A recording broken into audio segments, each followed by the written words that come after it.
آج ان چیزوں کا بیان ہوگا جن سے روزہ نہیں ٹوٹتا۔ حدیث مبارکہ ہے صحیح بخاری صحیح مسلم شریف میں سیدنا ابو ہریرہ رضی اللہ تعالیٰ عنہ سے مروی ہے، رسول اللہ صلی اللہ علیہ وسلم فرماتے ہیں جس روزے دار نے بھول کر کھایا یا پیا وہ اپنے روزے کو پورا کرے کہ اسے اللہ عز و جل نے کھلایا اور پلایا۔ اس حدیث سے یہ بھی مسئلہ پتہ چلا کہ اگر بھول سے کسی نے کھا لیا پی لیا تو روزہ نہیں ٹوٹتا۔ دوسری حدیث مبارکہ ہے ابو داؤد شریف، ترمذی شریف، ابن ماجہ اور دارمی میں حضرت ابو ہریرہ رضی اللہ تعالیٰ عنہ سے روایت ہے، رسول اللہ صلی اللہ علیہ وسلم نے فرمایا جس پر قے نے غلبہ کیا اس پر قضا نہیں، اور جس نے قصداً قے کی اس پر روزے کی قضا ہے۔ اپنے آپ الٹی ہو گئی تو چاہے جتنی الٹی ہو قے ہو اس سے روزہ نہیں ٹوٹتا، ہاں واپس اس کو نگلنا نہیں چاہیے، چاہے جتنی قے ہو جائے اس سے روزہ نہیں ٹوٹتا۔ لیکن جان بوجھ کے انگلی کر کے زبردستی اگر الٹی کیا تو منہ بھر اگر الٹی کرے گا تو روزہ ٹوٹ جائے گا۔ تیسری حدیث ہے ترمذی میں انس رضی اللہ تعالیٰ عنہ سے روایت ہے، ایک شخص نے خدمت اقدس میں حاضر ہو کر عرض کی میری آنکھ میں مرض ہے، کیا روزے کی حالت میں سرما لگاؤں؟ فرمایا ہاں۔ حضور کی بارگاہ میں ایک صحابی حاضر ہو کر کہتے ہیں میری آنکھ دکھ رہی ہے، تکلیف ہے، سرما لگا لوں؟ تو سرکار نے فرمایا سرما لگا سکتے۔ ترمذی شریف ابو سعید رضی اللہ تعالیٰ عنہ سے روایت ہے کہ اللہ کے رسول صلی اللہ علیہ وسلم نے ارشاد فرمایا تین چیزیں روزہ نہیں توڑتی، پچنا، قے، احتلام۔ پچنا جس کو کپ تھیریپی کہتے ہیں، حجامہ کہتے ہیں، وہ لگانے سے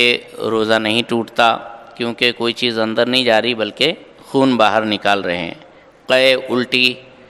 اپنے آپ اگر ہو گئی تو چاہے جتنی ہو جائے اس سے روزہ نہیں ٹوٹتا۔ احتلام روزے دار آدمی سو گیا، سونے کی وجہ سے اس میں بدخوابی ہو گئی، غسل فرض ہو گیا تو اس سے بھی روزہ نہیں ٹوٹتا۔ بھول کر کھایا یا پیا یا جمع کیا روزہ فاسد نہ ہوا، خواہ وہ روزہ فرض ہو یا نفل، روزے کی نیت سے پہلے یہ چیزیں پائی گئی یا بعد میں، مگر جب یاد دلانے پر بھی یاد نہ آیا کہ روزہ دار ہے تو اب فاسد ہو جائے گا، بشرطے کہ یاد دلانے کے بعد یہ افعال واقع ہوئے ہوں، مگر اس صورت میں کفارہ لازم نہیں۔ کیا مسئلہ ہوا کہ بھول کر کھانے پینے سے روزہ تو نہیں ٹوٹتا، لیکن اگر کوئی کھا رہا ہے بھول کر، پی رہا ہے بھول کر روزے کی حالت کے اندر، پتہ نہیں اس کو کہ میں روزے سے ہوں، اور روز کے معمول کے حساب سے دوپہر میں ظہر کے بعد کھانے کے لیے بیٹھ گیا، آپ نے دیکھ لیا، تو جب تک کہ وہ کھا رہا ہے بھول کر تو اس کا روزہ نہیں گیا۔ آپ نے دیکھا، آپ نے اس کو یاد دلایا کہ تیرا روزہ ہے، اور وہ فوراً رک گیا تو اس کا روزہ نہیں ٹوٹا، لیکن یاد دلانے کے بعد بھی کھاتا رہا تو روزہ ٹوٹ جائے گا۔ اچھا، کسی روزے دار کو ان افعال میں دیکھے تو یاد دلانا واجب ہے۔ کوئی روزے دار کھا رہا ہے پی رہا ہے اور آپ نے دیکھ لیا تو آپ کو بتانا چاہیے، اسے یاد دلانا چاہیے کہ خاموش رہنا چاہیے، تو آپ پر یاد دلانا واجب ہے، اس کو بولے کہ بھئی تیرا روزہ ہے مت کھا۔ یاد نہ دلایا تو گنہگار ہوا، مگر جبکہ وہ روزے دار بہت کمزور ہو کہ یاد دلائے گا تو وہ کھانا چھوڑ دے گا، کھانا چھوڑ دے گا تو کمزوری اتنی بڑھ جائے گی کہ روزہ رکھنا دشوار ہو جائے گا، اور ابھی تھوڑا بہت کھا لیا تو روزہ بھی اچھی طرح سے پورا کر لے گا اور دیگر عبادتیں بھی اچھی طرح سے ادا کر لے گا، تو اس صورت میں یاد نہ دلانا بہتر ہے۔ کیا مطلب؟ کمزور آدمی ہے، بوڑھا ہے، بیمار ہے اور روزے سے ہے، بھول کر وہ کھانا کھا رہا ہے، آپ نے دیکھ لیا تو پہلے تو یہ سمجھو کہ ہٹا کٹا ہے کہ بیمار ہے۔ اگر بیمار سیمار کمزور ہے کھا رہا ہے تو پھر کھا لینے دو، بعد میں یاد دلانا، تاکہ تھوڑا پیٹ ویٹ بھر جائے گا تو آرام سے روزہ بھی ہو جائے گا، دیگر نماز وغیرہ بھی اچھے سے پڑھ لے گا وہ۔ اور ہٹا کٹا ہے تو فوراً یاد دلاؤ، نہیں یاد دلائے تو گنہگار ہوں گے۔ بعض مشائخ نے کہا جوان کو دیکھے تو یاد دلا دے اور بوڑھے کو دیکھے تو یاد نہ دلانے میں حرج نہیں۔ جوان کھاتے ہوئے نظر آیا تو فوراً یاد دلا دو، بوڑھا آدمی کھاتے نظر آیا تو مت یاد دلاؤ، مگر یہ حکم اکثر کے لحاظ سے ہے۔ جوان اکثر قوی طاقتور ہوتے ہیں، بوڑھے اکثر کمزور لاغر نحیف ناتوا کمزور بیمار ہوتے ہیں، اور اصل حکم یہ ہے کہ جوانی اور بڑھاپے کا کوئی دخل نہیں بلکہ قوت و ضعف کا لحاظ ہے۔ لہذا اگر جوان اس قدر کمزور ہو تو یاد نہ دلانے میں حرج نہیں،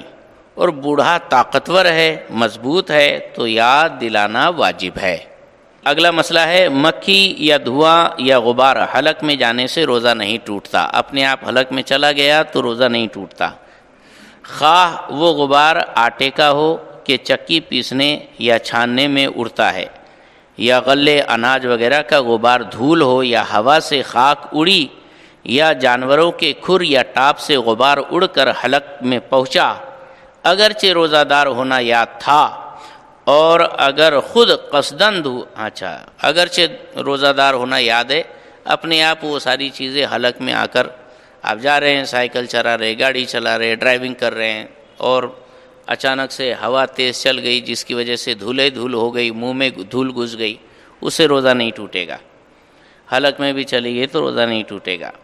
اور اگر خود قصدن دھواں پہنچایا تو فاسد ہو گیا، جان بوجھ کر دھواں پہنچایا تو فاسد ہو جائے گا، جبکہ روزے دار ہونا یاد ہو، خواہ وہ کسی چیز کا دھواں ہو چولہے وغیرہ کا، اور کسی طرح پہنچایا ہو، کسی طور پر بھی کسی چیز کا بھی دھواں اندر لیا اس نے جان بوجھ کر روزہ دار یاد ہوتے ہوئے تو روزہ ٹوٹ جائے گا۔ یہاں تک کہ اگربتی وغیرہ خوشبو سلگتی تھی،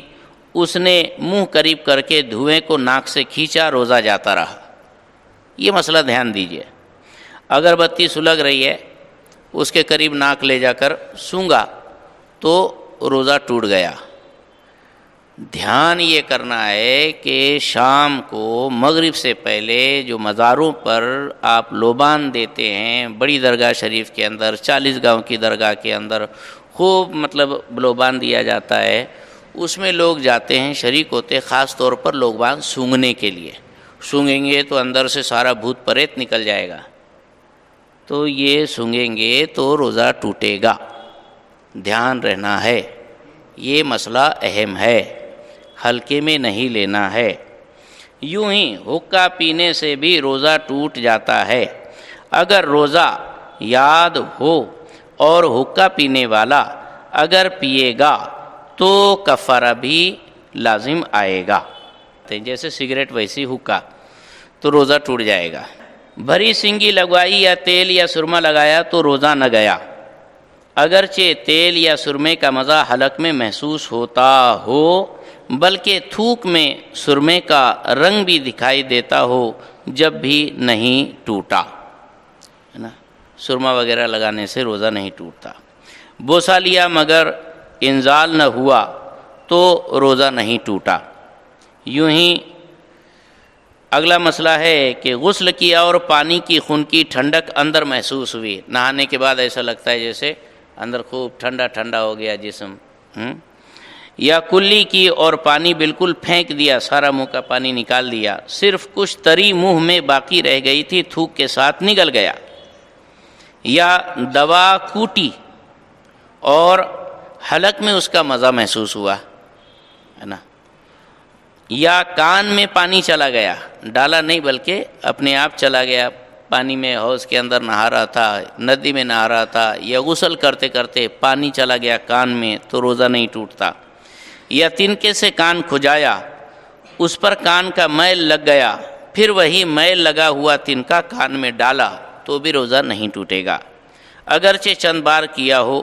یا دانت منہ میں خفیف ہلکی تھوڑی سی باریک کوئی چیز بے معلوم سی رہ گئی کہ لعاب کے ساتھ خود ہی اتر جائے گی اور وہ اتر گئی، یا دانتوں سے خون نکل کر حلق تک پہنچا مگر حلق سے نیچے نہیں اترا تو ان سب صورتوں میں روزہ نہیں ٹوٹے گا۔ لیکن سحری وغیرہ کر لینے میں جہاں گوشت وغیرہ کھاتے ہیں، دانت میں اچھی بڑے بڑے مطلب کچھ گوشت کے ان کے پھنسے ہیں تو اس کو نکال لینا بہتر ضروری رہے گا۔ زیادہ ہی مطلب دانتوں کے اندر گیپ ہے، اس میں زیادہ کھانا پھنس جاتا ہے تو اس کو باقاعدہ نکال لیجئے۔ ہلکا پھلکا کوئی ایک دم بالکل باریک تنکا رہ گیا تو اس کی کوئی بات نہیں، لیکن عام طور پر بہت زیادہ کچھ بوٹیاں پھنسی رہتی ہے، اس کو نکال لینا ضروری ہے۔ اور بھولے سے کھانا کھا رہا تھا، یاد آتے ہی فوراً لقمہ پھینک دیا، یا صبح صادق سے پہلے کھا رہا تھا اور صبح ہوتے ہی اگل دیا، جیسے ہی پتہ چلا کہ ارے سحری کا وقت ختم ہو گیا اس نے فوراً نکال دیا تو روزہ نہیں گیا، اور اگر نگل لیا کھا لیا تو دونوں صورتوں میں جاتا رہا۔ یہ ہے کہ ختم سحری کا وقت ہوا، منہ میں لقمہ تھا، نکال دیا، کھایا نہیں تو روزہ نہیں ٹوٹا۔ ختم سحری کا وقت ہو گیا پھر بھی کھا لیا تو پھر روزہ ٹوٹ جائے گا۔ اگلا مسئلہ ہے احتلام ہوا یا غیبت کی تو روزہ نہیں گیا۔ اگرچہ غیبت بہت سخت کبیرہ گناہ ہے، قرآن مجید میں غیبت کرنے کی نسبت فرمایا گیا جیسے اپنے مردہ بھائی کا گوشت کھانا۔ غیبت اتنی بری چیز ہے اور ایسا بڑا گناہ ہے، لہذا روزہ تو نہیں ٹوٹا لیکن گناہ تو زبردست ملے گا۔ اور حدیث میں فرمایا ہے غیبت زنا سے بھی سخت تر ہے، اگرچہ غیبت کی وجہ سے روزے کی نورانیت جاتی رہتی ہے۔ روزہ بھلے ہی نہیں ٹوٹا غیبت کرنے سے، لیکن اس کا جو روحانیت ہے، جو اصل روح ہے، وہ ختم ہو جاتی۔ جنابت کی حالت میں صبح کی بلکہ اگر سارے دن جنوب رہا تو بھی روزہ نہیں گیا، روزہ نہیں ٹوٹا۔ غسل فرض تھا، ویسے ہی گندی حالت میں کھانا کھا لیا، سحری کر لیا، پورے دن بھر ویسے ہی گندا رہا، غسل نہیں کیا تو بھی اس کا روزہ ہو جائے گا، مگر اتنی دیر تک قصدن غسل نہ کرنا کہ نماز قضا ہو جائے گناہ اور حرام ہے۔ حدیث میں فرمایا کہ جنوب یعنی ایسا آدمی جس پر غسل فرض ہو جاتا ہے، وہ جس گھر میں ہوتا ہے اس میں رحمت کے فرشتے نہیں آتے، لہذا غسل فرض ہو تو نہا لینا چاہیے، سحری سے پہلے یا سحری کے بعد نہا دھو کر فجر کی نماز وقت پر ادا کر ہی لینا چاہیے۔